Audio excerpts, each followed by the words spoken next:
You go ahead and enter a competitive sealed event and the unthinkable happens. You draw no legendaries in your packs and you think it's the end of the event for you. Well, does it really have to be that way? Let's go ahead and look at the psychology behind sealed events.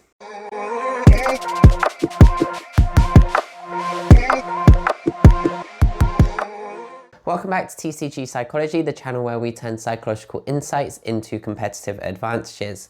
Now today we're going to be talking about sealed events, and I do particularly enjoy competing in sealed events.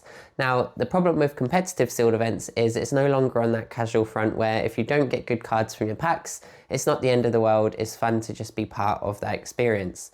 In a competitive scene, there's some prizing on the line and you've probably invested quite a bit of money to enter into that competitive sealed event. And it does feel very bad when you open those packs that don't have those cards in it that you are looking for, and that can create some difficulties and challenges for us to overcome from a psychological perspective. In this video, we're going to be outlining different skills and different considerations that you can utilize to help you manage the competitive sealed event environment and still come out of it successful despite not having the card draws that you might be hoping for. Now, what can happen in sealed events, and particularly in situations where there's a lot more stake on the line in terms of it being a competitive event, is we may look at our previous luck in similar events. So, maybe pre-releases where the emphasis is more on the casual play, but you've had poor luck historically in those types of events, and you start looking at the numbers to try and justify the reason why you're going to get a good card in the upcoming competitive sealed event. So for example, if you've had a poor reign of luck leading up to that sealed event, you may start looking at, okay, I should be hitting a legendary in roughly 1 in 8 packs, so that means I'm due some luck. But the reality is you're never guaranteed to get good hits regardless of the event and regardless of those numbers, just because they are a probability and they're not a guarantee. So from a cognitive point of view, what we're probably trying to tell ourselves is, okay, I've been on this poor run, I'm due some luck here, I'm going to get a good card. And then if that doesn't happen, that can significantly impact your attitude and your feelings towards that upcoming event.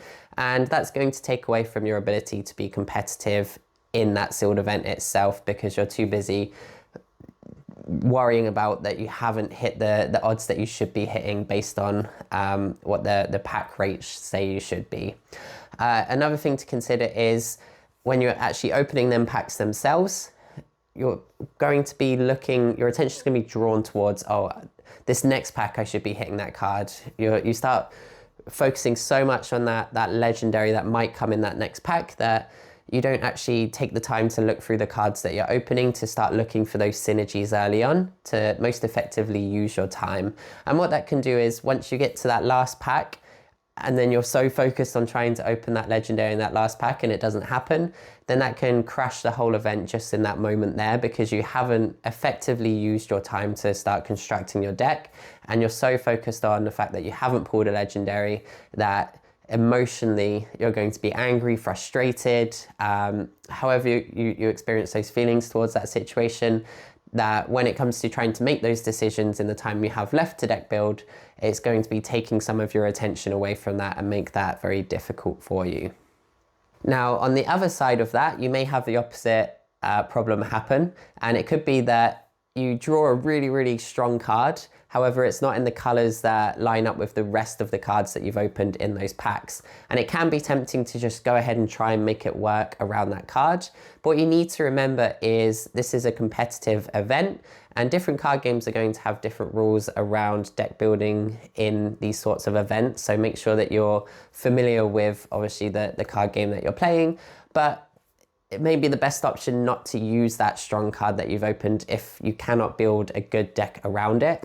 There's no point in trying to build a deck that you're trying to build up the resources to get to this big drop that you may never even make it to, just because your opponent has won by the time you even make it halfway to that card coming out. So that can be a difficult problem as well, having that bias towards a certain card. So again, it really takes that mindset of trying to figure out what synergies you have in that card pool that you've opened, and figuring out what's going to be most effective for you to actually go into that competitive event, pass the deck building stage, and win those rounds when it's necessary for you to progress later on into that competitive stage. Now, a couple of tips and tricks that I have in terms of implementing some skills to enable you to be successful in sealed events are, first of all, take your time building your deck. Often in your card games, you get plenty of time to actually sit down and figure out what strategies you want to do. And if you're anything like me, I typically rush through that deck building stage and then end up with 20-25 minutes of just sitting around waiting for the deck building phase to finish before we then start progressing into round one. Now, what you can do to ensure that you're slowing down and really thinking about how to best build your deck and look for those synergies is to, after you've opened your packs, give yourself just a 5-second, 10-second breather, even 30 seconds if you need it, to just sit back and allow yourself to process the fact that you've just opened all of those packs. Start rushing into the deck building process, you may be going at a higher rate of speed, and if we're doing that, then we're going to be skipping over key decisions at key points because we're just rushed to get that deck built. So slowing ourselves down, giving yourself that break between opening the packs and actually starting to build the deck can help you slow down to ensure that you're really thinking about the decisions on how you're building that deck. Now, the other thing to consider as well is when you're actually building the deck, what we want to do is try and avoid making excuses about some of the bad luck that we've had potentially in opening those packs, and thinking about how we can reframe that to be more effective for us in the moment. So for example, if you've had bad luck in that pack opening, you may be sending yourself some thoughts like, oh, I have the worst luck, I've just had really, really bad draws. And actually you can shift that into thinking, I'm having the thought that I'm having really bad draws, or I'm having the thought that I've had really bad luck. And that changes it from the fact that, okay, I believe this is the case, to, oh, I'm just having that thought. So now I can shift my focus onto, well, actually, what cards do I have in front of me? And that's really, really important in a sealed event because you do have this limited card pool that you're trying to work with. And we want to focus our attention on how can we make the best synergized deck we can based on the cards that we have in front of us. If we're worrying about what we don't have or things outside of our control, then that's going to take away from our attention on what we're actually trying to achieve in our deck building, rather than being effective when it comes to actually building a good deck for us to then go into the tournament past that deck building phase. Now, talking about actually going in and then playing with the deck that you've built in the tournament, it's time to start thinking about how we can prepare ourselves most effectively to perform in the rounds that are coming up. So when it comes to drawing those cards after initially building our deck, again, we may have some thoughts around, oh, I've built a terrible deck, this is never going to work.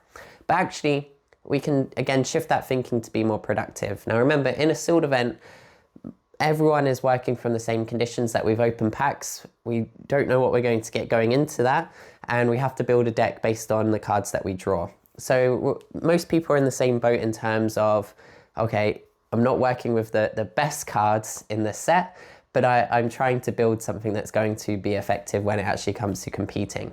So when you sit down for that round one, it can be good to remind yourself that, okay, I may not have the most synergized deck, but also it's likely that my opponent's going to be in a similar situation as well. And that can enable you to really focus on what the best decisions are as you're going through your rounds, because you may be expecting them to play certain cards at certain times, but you also have to remember what is the likelihood that they actually have those cards based on the number of packs that have been opened. So that can influence your decision making as you're going through the sealed event.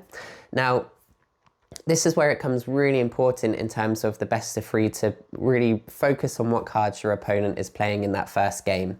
Because if you're able to adapt to what your opponent is playing in that first game, then you're able to start thinking about, okay, I've seen that card, I know they have that card, how am I going to base my lines of play and decision making based on what I know about my opponent's deck? And because you're playing typically with smaller decks, you know, can be minimum 30 cards deck size, 40 cards some TCGs.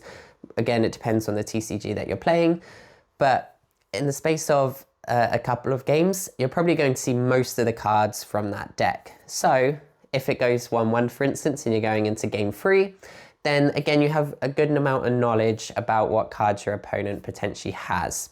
Now, the other thing to consider as well is your sideboard for sealed events. Again, typically for TCGs, it may vary by your game, but you probably have access to all of the cards that you've opened. So you can start thinking about, okay, in this matchup, I can shift out a few of these cards, and your sideboard can potentially be more effective depending on, you know, again, the rules around your TCGs.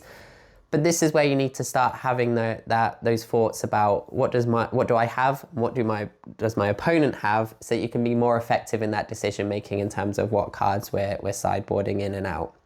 Now, the other thing to consider with sealed events as well is the potential bias that can come in behind certain cards.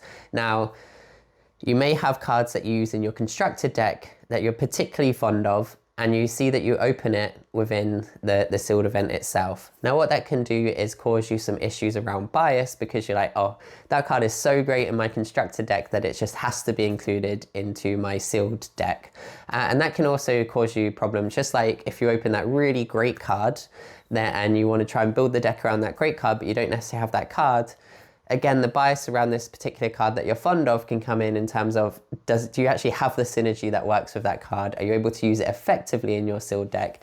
If not, we need to be aware of that as we're deck building, and just because we love that card doesn't mean it has to be an auto include in our deck. And again, if it's not being effective, if you've included it and you're using it in your main deck for the sealed event, if it's not being effective after game one, you may want to just switch that out into a different card in your sideboard, just to ensure that you've got the most effective deck that you can use for that event itself. Now, sealed events can be very tricky to navigate, and there's a lot of pressure on you in terms of stress and potential bias, etc., that can impact your decision making during these events. So remember, make sure to take your time to go through the cards that you have. Relax between opening your packs and starting to build that deck, so that you can slow yourself down. Make sure you give yourself the space and time to effectively make that deck. Go into your games with those thoughts that everyone's in the same boat and we're trying to do our best based on the cards that we've opened, and the games may run differently compared to a constructed event, and also be aware of those biases that might impact the cards that you choose and how you decide to sideboard between games in the sealed event itself. I hope you found this video useful. If you know anyone entering a competitive sealed event anytime soon, do feel free to share this video with them. In the comment section down below, let me know what your most successful sealed event has been. Make sure you like and subscribe to the channel to be notified when future videos are released. And until the next time, make sure you win the mind game meta.